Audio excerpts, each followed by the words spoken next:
Assalamualaikum warahmatullahi wabarakatuh. Selamat pagi teman-teman semuanya. Kembali lagi bersama saya Bang Widi. Tetap dengan membahas tentang makan makanan atau menu-menu yang berhubungan dengan berbagai jenis penyakit ya.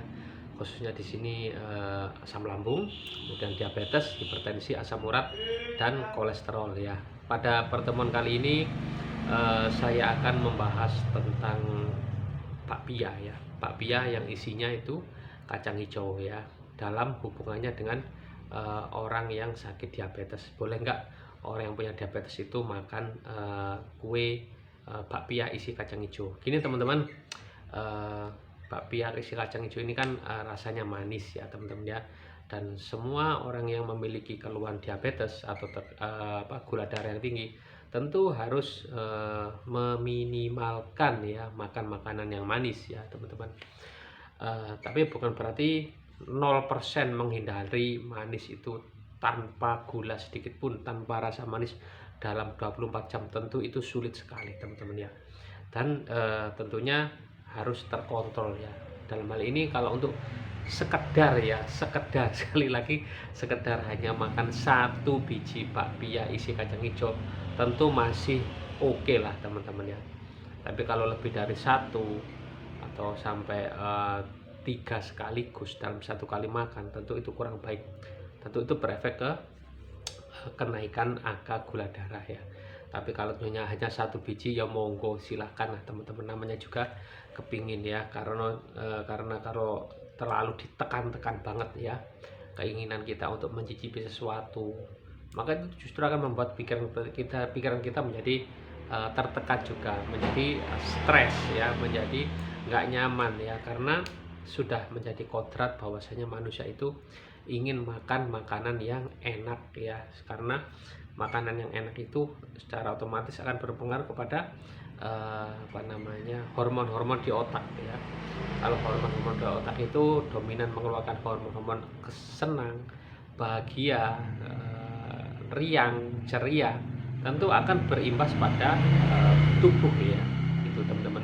Hanya saja kalau memang diabetesnya sudah tinggi banget ya teman-teman ya, sudah sering di atas 300 gitu ya, sebaiknya menghindari bakpia ini teman-teman ya, karena bakpia ini tentu dibuat dengan gula yang tidak sedikit ya.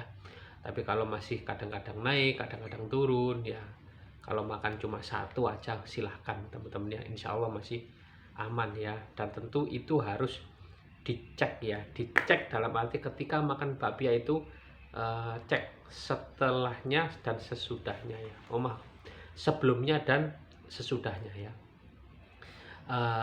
Sebelum makan bakpia itu apakah teman-teman ini makan makanan yang manis dalam jumlah yang banyak ya, kayak minum misal ya teh dalam kemasan, atau mungkin makan kue, atau makan roti yang manis, atau minum kopi dengan gula gitu ya teman-teman ya. Dan kalau memang sebelum makan bakpia ini makannya wajar-wajar aja, normal-normal aja, nggak terlalu banyak melibatkan gula, tentu oke gitu teman-teman. Dan setelah makan bakpia ini, apa yang teman-teman makan itu, kalau masih teman-teman masih makan makanan yang tinggi gula lagi, ya tentu apa gunanya makan bakpia cuma satu. Tapi kalau setelah makan bakpia itu teman-teman masih makan donat misalnya, nah tentu itu akan menjadi masalah yang lebih berat lagi teman-teman ya. Jadi tidak hanya memandang satu jenis makanan kita makan itu saja, tapi kita lihat sebelumnya dan sesudahnya, apakah di situ bisa berpotensi menimbulkan akumulasi gula di dalam tubuh kita atau tidak. Percuma saja kan saya bilang dilarang, nggak bagus itu makan bakpia isi kacang hijau, nggak boleh karena manis. Tetapi setelah itu teman-teman makan donat, makan kue tart ya, makan coklat ya, atau makan roti isi coklat, roti isi keju, roti isi kacang, segala yang manis-manis ya, percuma saja teman-teman ya. Jadi dilihat secara keseluruhan. Tapi intinya kalau hanya sekedar ya sehari itu nggak makan kue-kue manis apapun dan hanya makan bakpia isi kacang hijau, tentu oke ya teman-teman ya, nggak apa-apa. Hari itu kue satu kue di hari itu, nah itu ya, yang lainnya tunda dulu. Karena apa? Kue-kue itu pasti dominan dibuat dengan komposisi gula ya, dan itu rasanya dominan manis semuanya ya. Ingat, semuanya tergantung juga dari jumlahnya teman-teman ya.